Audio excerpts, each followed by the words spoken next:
Welcome to Be Bold Branding, where we discuss the power of differentiating yourself through your own unique story and standout personal brand. Today, we're talking with someone who focuses on the most important part of business, communication. It's a word we toss around a lot, but I can tell you that a lot of times it just isn't done correctly. And today we're going to learn more about that. I'm Tanya Eberhardt, founder of BrandFace. We help business stars differentiate themselves, and we do that through personal branding. And I'm Michael Carr. I'm the COO of BrandFace. I was actually a client before I became a partner in the company, and we're the only comprehensive personal brand building system across the globe. We do Be Bold podcast to help people, business owners, get the fear out of putting themselves out there. We've got a great guest for you here today to help you take the fear out of putting yourself out there in your business. Stormie Andrews is a licensed practitioner of neuro-linguistic programming and creator of the world's best buyer persona system, among many other things, which we're going to talk about today. His passion is helping business owners, C-level executives, marketing managers, and anyone looking to improve how they communicate in a digital world. Welcome to the program, Stormie. Awesome. Thank you so much. I am so excited to be here with the two of you. Well, we appreciate it, and we're excited as well. We're very interesting what you do. And so we're going to dig into this, but we like to find out, we're all about personal branding. So we like the personal side of things with people. And so we like to start off with our guests. Tell us how you got started in your profession. Like, what was your inspiration? My profession and this, the world's best buyer persona system. I like to say I've been building the world's best buyer persona system since I was since I was a youngster in third grade, actually. My dad worked for the government. And myself and my parents found ourselves in a situation that we moved a lot. Even though he was civil service, it wasn't until my 11th and 12th grade year in high school that I experienced what it was like to attend the same school 2 years in a row. Wow. Sometimes I'd go to 2 or 3 schools during the same school year. So lots and lots of moving. And as a youngster moving into a wide variety of communities all over the country, I had scenarios to where some neighborhoods valued education, some neighborhoods valued toughness. So there was a wide variety of social, economic conditions that put me in a situation that I needed to quickly gauge what scenario I was in if I wanted to not just survive, but thrive within that community. So I got lots of at-bats, being able to figure out the community I was in, blend into that community. And when that trajectory took me into sales, one of the things that I discovered was wherever I worked in sales, I would quickly rise to the top and become the number one salesperson with that industry. And it wasn't because of any special training. It was because I had this unique ability to get into rapport with people faster than others, because I spent a lot of time learning instinctively what made people tick, and I enjoyed it. I liked it. And then I've been able to turn that into a process as we moved into this digital space. How do we get to these digital assets, these digital employees to communicate more effectively? That's a good way of putting it. Digital employees, because it really is. It's like it's like a soldier for you, right? That's the way we've said it before. And we're definitely going to talk about that. But before we do, I got to say, the education in people is the most incredible education you can ever get. And you got that at such a young age. I mean, you had to learn to adapt very quickly. And then sometimes a minute you adapted up, now you're replanted somewhere else and readapting again. And that is probably the greatest education a human being could get. I know it was tough on you back then, but you're probably thankful now that, that you weathered through all of that. And I got to ask, do you have siblings? And where are you in the pecking order? So I am the youngest. And by this time, my siblings, they didn't have to experience this. It was a time frame where my dad wanted to improve his retirement position, and being the youngest, and there was a 10-year age gap between me and the second youngest. When they decided to go on this path, the others were able to stay in California. So it was just my mom, my dad, myself moving back east, down south, West Coast, just all over the place. Wow. So you did that as an only child, made you even that much more resilient. That's great. It sure I'm interested in that. So it's this Fantastic. Yeah, Michael always says a pecking order and how someone grows up, just kind of formulates who they become as an adult a lot of times. And he's right. You talk about learning to communicate in any environment. We're very much like that too. I grew up appreciating and loving having conversations with older people. So when we were around a lot of older people, other kids would be playing with kids and I would be sitting there talking to the 60, 70, 80-year-olds. And it was such a joy because and then I grew up going to a nursing home every Sunday throughout my life. So I understand and so appreciate how blessed I was to be able to have those opportunities to be around so many different people. Michael was always very close to his grandparents. So that age gap and the wisdom gap means a lot. And I think, one of the things we've always said about one of the greatest skill sets as a salesperson, and that any salesperson can have, is adaptation. Being able to adapt to your surroundings. You certainly did that. Did that play into your buyer persona system? I'm sure it did. Absolutely.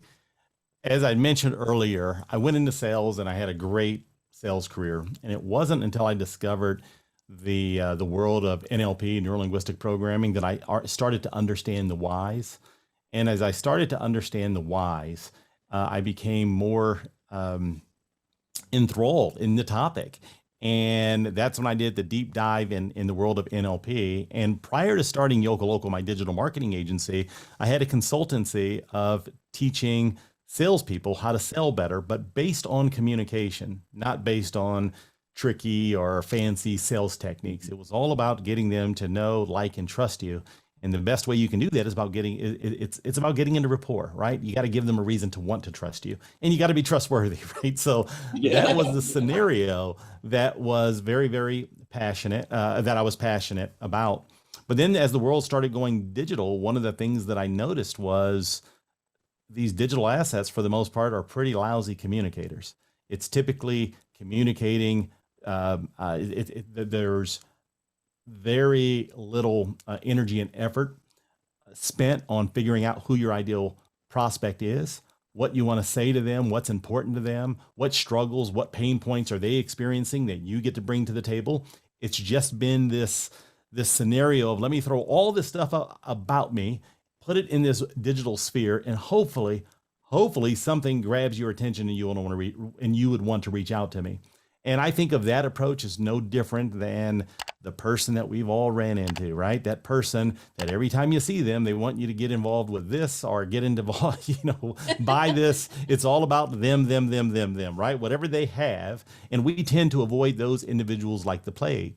Well, it's no different than your digital assets. And they're not going to change unless you are in the position to change them, to give your digital assets the training that they need to deliver your message to the benefit of your audience, not yourself. Yeah, I love that. Very true. Go ahead. Well, I was going to say, let's dig into that a little bit. Do you want to talk about buyer persona? Like, talk to us about that. Yeah. So, the concept of a buyer persona has been around for forever, right? It's been around since marketing's been around, but there's been this fundamental disconnect where people who've built buyer personas that are listening to this or watching this show right now are saying, I've done buyer personas back in the 1970s and they did no good. Well, and I agree with you. They did no good because the buyer personas historically have been about collecting lots of demographic data about who your ideal client is, and then using that demographic to help that demographic data to help collect, to help figure out in your messaging. The problem is demographics don't have emotions, and demographics don't make decisions. Demographics are nothing more than that. They're just demographics, right? Who cares? If I were to share with you right now that my next door neighbor is 47 years old, drives a minivan, 2.3 kids, making $150,000 a year, and so on and so on and so on, how is that going to help you connect with that person? It's not. It's just demographic data. And I remember when I built my first buyer persona, I was super excited. And it was like this false, it was this false, well, fool's gold. That's what it was. It was fool's gold because when I built the first one, I was discovered to it. I had this beautiful document and I thought it was going to make a world of difference in regards to my marketing campaigns when I was in the home building industry. And it looked great when I was sitting in the board meeting. But when push came to shove, once I showed it off to the rest of my colleagues. It sat on a shelf, it collected dust, and it had no value whatsoever. It didn't help the sales team, didn't help the marketing team, it didn't help anyone. But it was, except me, when I was in the marketing room, wanting to show people how smart I was, right? That's historically, that's been the problem. And in reality, people are emotional creatures, right? When it comes to the world of branding, right? You want your clients to connect with their audience on an emotional level. That's where it's powerful. Is that a fair statement? Absolutely. Absolutely. Yeah. So when it comes to buyer personas, how can you connect with someone on an emotional level if you spent no time, energy, and effort figuring out what those emotions are? So what this system does is it gives you a roadmap. It gives you a path to where you can start asking insightful questions of some of your ideal clients. But if you don't have access to those clients, it guides you through a process to help you recall what some of those elements are. So for instance, what are their triggering events? Why would someone be looking for your goods and services now? Why not 6 months ago? Why not 6 years from now? What are some possible triggering events? Understanding that can have a profound impact on your messaging, but also understanding the noise that they're seeing in the marketplace. It's said today that there's so much noise out there. We're bombarded with advertising and messaging and all these things that are just engulfing our senses. Well, if you spend time figuring out what is some of the noise, what are they seeing as it pertains to what you bring, what value you bring to the world, what else are they seeing? What are they being told by their friends and family and colleagues? And what are they even doing about it? Are they looking for a solution? Does your message help you gather trust? And does it help put you in a position to where you're gaining more respect with your ideal prospects by putting you in a position of authority, right? Those are some elements that if you can figure out what those elements are and put a narrative together in regards to those narratives, it helps become this foundational element in regards to all of your marketing messaging. So if you're putting a messaging out on your website or any social media platform, it's messaging that's designed to resonate and attract the person and the people you want to do business with, while at the same time simultaneously repelling the people that shouldn't be part of your world. And that's okay. Oftentimes when people say everyone needs to be a part of my world, no, everyone doesn't, right? So what if there was a way to attract the people you want to do business with, the people you want to influence, and while simultaneously repelling the others? And that's what the system's all about. But what it also does that's unique is it takes into account the buyer's journey. You see, when someone has a pain or they're struggling for a solution, a very simplistic buyer's journey is someone who's in the awareness stage. They're aware that they have a pain, they've got a problem, and they're looking for solutions. They just don't know what the potential solutions are. So now they start this research stage. Well, and then they move to the consideration stage. They found different paths that they can take, and they're considering which path. Then we get to the decision stage. They've pretty much determined the path that they're going to take. It's just a matter of making that decision and moving forward. Well, that same prospect in the awareness, consideration, and decision stage may have different questions, different concerns, different issues, different emotions. Well, what if there was a way to document that so you can have messaging and resources for that same person, regardless what stage they're in? This way, someone can become attracted to your brand wherever they're at in the buyer's journey, and you get to help them along their path. And as you're helping them along the path, you become more trusted. You have more respect because you're helping them along their journey, thinking about them and not yourself. Did that make sense? Did that answer your question, or did I go off into a la la land? No, you did hit great. The target. Hit the target, because it is so important. And also it sounds to me like the system can help roadmap for those people who are just now learning about funneling or just now learning about how to build that rapport in certain steps. I came from the automobile industry. I grew up in it. My dad was a car dealer all my life. I didn't really want to be a car dealer. I loved the industry, so I became a car auctioneer so I could still be around it. But, they have a lot of what you're talking about, figuring that persona in 10 seconds, 15 seconds, a minute to 10 minutes to 15 minutes to an hour to 2 hours to 3 hours till you get that person that doesn't want to talk to a salesperson. I just want to look. and now they're in finance signing up for a brand new car, right? Right. And, you know, and there are those steps like that that are very important for the listeners to, you know, and if it's in real estate, you know, that time frame could be months or maybe even years that you're building that same rapport, because it's such a bigger asset and a slower moving asset. You know, it's funny that you brought that up, is because one of the things that we've discovered within, not only within my agency, because we use the world's best buyer persona system for our clients, but the feedback that I've gotten from individuals that are in the world of sales, applying the world's best buyer persona system to whatever else they're doing, is a overwhelming consensus is that it helps speeds up the sales process.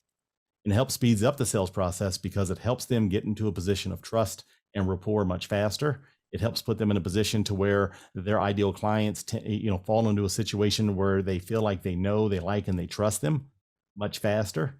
Mm-hmm. And the sales process speed up, and it speeds up for the benefit of your prospect. And then you're the recipient of those benefits. Yes. Yeah. And I can see that. I really can see that, like being in the real estate business, I can see that how important that is. And I know for a fact that we've got clients that are like, oh, I'm not going to buy anything right now because there's a crash coming. And then you were like, what crash? Like where? Like, because, you know, they base it on some distant memory and not really in where we are financially right now. And they don't understand, they haven't been in it long enough to realize that even if you buy a property and it crashes and you hold that property will be worth a lot more money down the road, because it is a long game. And so to be able to speed that process up, for it, you're really helping that buyer that really wants to own that house right now, really doesn't need to rent for the next 5 years, because they are waiting on this impending doom that none of us could predict even if it was coming, right? And absolutely, it's very beneficial in the real estate world to speed that process up in a world right now where it's moving like that. So that's true. That's really good, really valuable stuff. So I have an important question for you, Stormie. I've always thought this for years. So I want to see if I'm right about this. So we did a lot of research, you know, when we first started our company, to talk about what are the pain points out there, where is the need, and where's the gap, and all of those things. And I said, you know, I've been dealing in sales my whole life. I started selling vacuum cleaners door to door when I was paying my way through college. And then that led to the media world. And I spent 18 years there. Then I opened up my own agency and then became BrandFace. So I always said, you know, that there are only about 8 to 10 pain points for any particular buyer. And if you know what those main pain points are, now there are little ones that, you know, splinter off from those main 8 to 10. Would you say that is correct, or would you find there are less or more? Yeah, for any industry, that ties right into one of the things that I do when organizations bring me in and I do consulting. I have found, and I've done this across hundreds, if not thousands of organizations, there's only 20 questions that are asked over and over and over again. And those 20 questions often refer back to a limited number of pain points. So I agree with your numbers. I haven't broken it down into pain points, but I've challenged organizations to prove me wrong, that the vast majority of the questions, 80% of the questions, that's the old 80-20 rule, 20%, or let me back up. Those 20 questions account for 80% of all the questions you're being asked. Right. And which leads to the same pain point. You know, we did this. Let me give you an example here. In some industries, it's less. We did some marketing and some consulting for the LASIK industry. And, you know, LASIK is eye surgery, right? And when we looked at some LASIK websites, there was all sorts of just stuff, all sorts of noise all over the website. In reality, there's only two pain points as it pertains to that industry. And that is it safe? Am I going to be blind after this operation, right? That's a big concern. And the other one is price. It's one or the other, sometime both. But if I can get through this and I'm confident that I'm not, you know, I mean, the concept of a laser being shot in your eye is a pretty, incredible. I had it done, I know. Right? I haven't had it for that reason. So when you had it, which one of the two? Was it safety or price, or a combination of both? It was safety for me. It was. I Yeah. just wanted to make sure that, it's awesome to be ahead of the curve on a lot of things. You don't want to be too ahead of the curve on some things. So I don't want to come out blindly ahead of the curve, but but no, it was safety for me for sure. Yeah, and that leads right exactly what you said. There are typically very, very few concerns.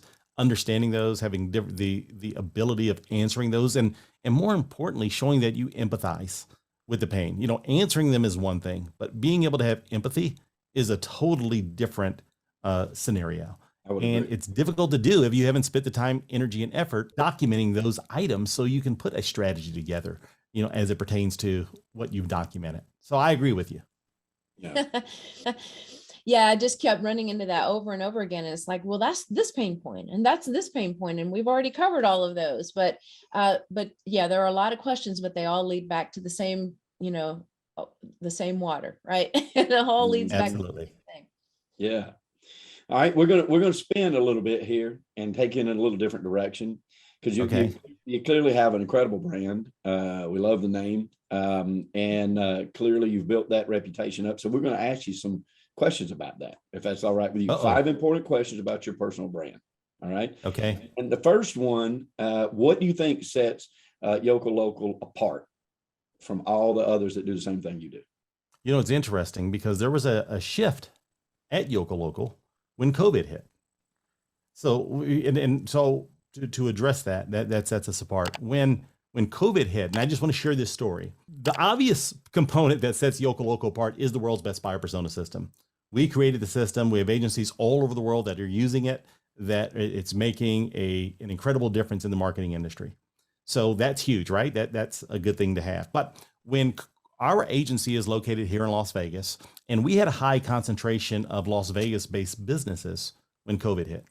And when Las Vegas shut down, we were like, uh-oh, because in the course of a week, it was almost comical, because every time the phone rang, we knew it was someone canceling or someone pausing their services. Mm-hmm. So we had a significant revenue drop that if that were to continue for an extended period of time, Yokel Local wouldn't exist anymore. So we went to the world's best buyer persona and we looked at, okay, what's changed? Let's build out a persona based on the current market conditions. And there was this transition in the space, and it allowed us to get back to an area to where, in relatively short order, to where we're not bleeding revenue each month, because we didn't want to lay off any employees. So we got to that area. And we knew that wasn't necessarily, or we felt that wasn't necessarily going to be a long-term scenario. It was a persona that was built for where the world was at that particular period of time. Mm-hmm. Within the last 2 months, we rebuilt our buyer persona again, looking at what are we going to do moving forward, looking at what areas, as we shift it, what areas have we had the greatest success, what areas, who do we want to attract and who do we want to repel moving forward from 2022 and beyond. And that's the area, that Yokel Local has faced. When we looked at the space during COVID, we found that we had pretty good success across a wide variety of industries, but the legal space, we've had an incredible amount of success. So we decided to go deep on that persona. Let's just attract law firms that we know we can get them an ROI very, very quickly, and everyone's happy, right? Let's go deep in that space. So that's the area that Yokel Local has gone down, and it is going down, which leads me in a world where I get to travel the world and talk about the world's best buyer persona system. So it's, which is pretty awesome, because myself and my fiance, we just travel. I speak for an organization. I get to share with them some incredible information. Maybe I'm consulting or training, but I get to do what I'm most passionate about, and that's traveling. Now, with that being said, I went off on this tangent. I don't know if I answered your question. You did. Because I had so much fun with it. Yeah. No, you sure did. Well, first off, it was a buyer persona, right? The system Right. that you've got. That's definitely a Yeah. differentiator. Yeah. But I also like the fact that you shifted with the certain times, and that shift doesn't necessarily mean a forever shift. We should all in business be looking at the landscape in which we are tilling. We're all farmers. We're all tilling the ground, and you got to pay attention to the weather. You got to pay attention to growth, and you got to pay attention to weeds and everything that grows up around it. And we're constantly having to readjust those things. And so, no, you definitely answered it, and I love it. That's a good one. And to pile onto that, Local, we have more employees and we're more profitable and more revenue than we've ever had, since the, prior to Corona and all these other things that are happening. And we have to attribute that to being able to shift, but using that world's best buyer persona system as the catalyst to allow us to make better decisions. Perfect. Great answer. Rolls into the next question. Who exactly do you serve? In other words, who are your ideal customers? And you did lean into that for a little bit. I did lean into that, and that's law firms. What we have found in some industries, we have to convince them, prior to, we got to convince the importance of marketing and prominence and all this other stuff. And we're just at a place to where that's not what we do. We want individuals that understand that this is important, and it just comes down to facts and figures. Is what you're doing profitable or not? Right? The legal space is a no nonsense space. It's profitable. It's not. We can measure the ROI immediately, and we can deliver results very quickly. And we can put systems and processes and structure in place, which typically they don't have, which is a huge differentiator for us in this particular space. So that's who our ideal client is. It's law firms primarily in the space of dealing in the B2C space, the law firm to consumers, more so than litigation attorneys or the B2B space. And that's the area that is the ideal client for Local as an entity. I love it. And you actually almost answered 3, and you didn't even know it. How do you serve those, that ideal customer? It's speed, right? It's a scenario, what we've done a buyer persona, right? And here's what we have found in that particular space. In that space, they don't care about fancy numbers. Hey, let me show you how many people came to your website. And let me show you all these vanity metrics. They don't care. It comes down to, did I make money? Did I not? And if I made money, if you can show that we made $8 for every dollar we put into this, let's put another $1 into it and see if we can make $16 for those $2. If you're wanting to scale, then, for law firms that want to scale their business, well, then we're a great fit because we put those metrics in place. It either works or it doesn't. We don't have to sit there forever, a year down the road to figure out this thing didn't work. It's pretty fast. And we've got systems and processes in place for most areas of practice to where we've gotten pretty good at it. Yep. Love it. Okay. This one is, what qualifies you to serve your ideal customers? So one, I guess having a track record is not a bad thing, right? So having a track record, having case studies, that's not bad. The being able that I wrote the book on the world's best buyer persona system. It's the system that I created. As a matter of fact, it's been so impactful. For 2021 and 2022, Intercon named me a top 50 tech visionary, and that's because of the system. I'm Congratulations. Yes, fantastic. Thank you. So that was pretty awesome. And I'm a frequent contributor to Forbes, and I write on buyer personas. So Forbes, they trust me with their millions of audience. And then even our agency, there's another monstrosity of a company that's out there called HubSpot, and HubSpot has different tiers of agencies, and we're the first and only HubSpot agency that has achieved platinum status within the state of Nevada. And I'm the only HubSpot trainer within the state of Nevada. So even though our clients are everywhere, I've got some accolades that stand on their own, and it's easy to verify. A lot of people can say things about me, or can say things about themselves, excuse me, but I've got a pretty unique name. It's Stormie with an IE, Stormie Andrews. I welcome people. Go online, check me out, see what others have said about me, see what kind of stuff I have out there. You can see the good, the bad, the ugly, but the only reason I'm telling you to go check it out because there's a lot more good. So it's easy to check me out. And, my book, The World's Best Buyer Persona System, when it was released in July, it was an Amazon New Releases bestseller. My Audible, which had just come out October 30th, has achieved #1 New Releases bestseller status. So apparently there's some good information that is slowly but surely taking the marketing world by storm. By storm. There it is, right? I love it. I love it. Well, and then this is going to be the easiest question that we ask out of all of it, especially for a man like yourself. How does it make your client's life better? Easy question. Well, I don't know. No, just kidding. He said easy question. Usually, like I said, what we've realized, remember, Tanya, when it goes to the question, there's only 4 or 5 concerns. I gave you the LASIK. I think you said seven to 8 concerns, correct? Yeah, it's anywhere around in there's good. There's 7 or 8, right? LASIK had 2. There aren't that many main concerns. Right. Absolutely. For ours, it's really easy. When it comes to law firms, is this going to be profitable? And when am I going to get there? Mm-hmm. You know what I mean? And they're okay. Is this going to be a profitable endeavor in 30 days, 60 days, 90 days, 10 years? And they're typically not okay with the longer, period. But if we can paint out how we're going to do it and then do it, and then in many cases exceed what we said we're going to do, it turns out to be a pretty cool process that we can help that firm scale. And it also scales Yoko at the same time. It becomes this synergistic relationship where it works well for both parties involved. Great answers. Great answers. We're not only going to pick up that book, we're going to teach some of those principles to our clients. So awesome. Pick it up, guys, on Amazon and Audible, now Audible. So tell us, Stormie, how can prospects reach you if they have questions or want to touch base and want to become a client?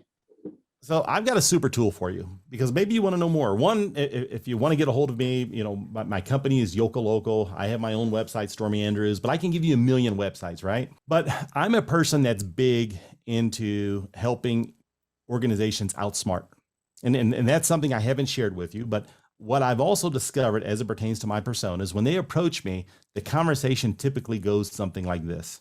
Like, Stormie, I want to outsell or I want to outgrow. Is that a fair statement? I want to outsell or I want to outgrow. And my pushback is you've got 2 ways of doing it. You can either outspin, that's one way, and then there's still no guarantee if you outspin, but there's many people out there that will help you outspin. That's the easy route. But the preferred route is outsmart. You see, if you can outsmart the competitors, and really it's a universal thing. If you outsmart, it's easier, much easier to outsell. It's much easier to outgrow, but we just have to get back to first principles. Let's figure out how to outsmart. So with that being said, if people want more information from me, I have a website called outsmarttools.com because I'm the guy that helps you outsmart. And on that site, it gives you links to Yoko. It gives you a link to Amazon and Audible, and if you wanted to buy this stuff. But another tool that it has, which is a totally free tool, it's my success wheel. And what it is it helps you helps you self-identify, help you self-audit your strengths, your weaknesses as it pertains to what you're doing in regards to marketing. And it helps you identify what you should be focused on, what you shouldn't be focused on, where you should be putting your time, energy, and effort, and where you shouldn't. And just that alone could be incredible as it pertains to your organization. So you want to know more about me, go to outsmarttools.com. It's a simple page that gives you links to everything that you can find about me. That's great. We've had such a pleasure having you on the show. We have learned a lot. We enjoyed the conversation. So thank you, Stormie. Thank you very much. Awesome. It was a blast being here with branding experts as yourself. This was awesome. Okay, guys. So if you have questions about your brand or want to learn more about us, go to discussyourbrand.com and schedule a session. Let's talk about how you get where you deserve to be. Yep. And folks, listen, we do it for prosperity. When we say prosperity, we're not just talking about money. That's part of it, but we're talking about a full 360 of the abundant life. We truly wish for every one of you guys. We know here at BrandFace, prosperity favors the bold. So we say be bold, folks, especially with your brand. And thank you, Ms. Tanya. And thank you, Mr. Stormie. We appreciate what we're doing today. Thank you. All right, guys, we'll see you next time on Be Bold Branding. Brought to you by BrandFace, the only comprehensive personal brand building system across the globe.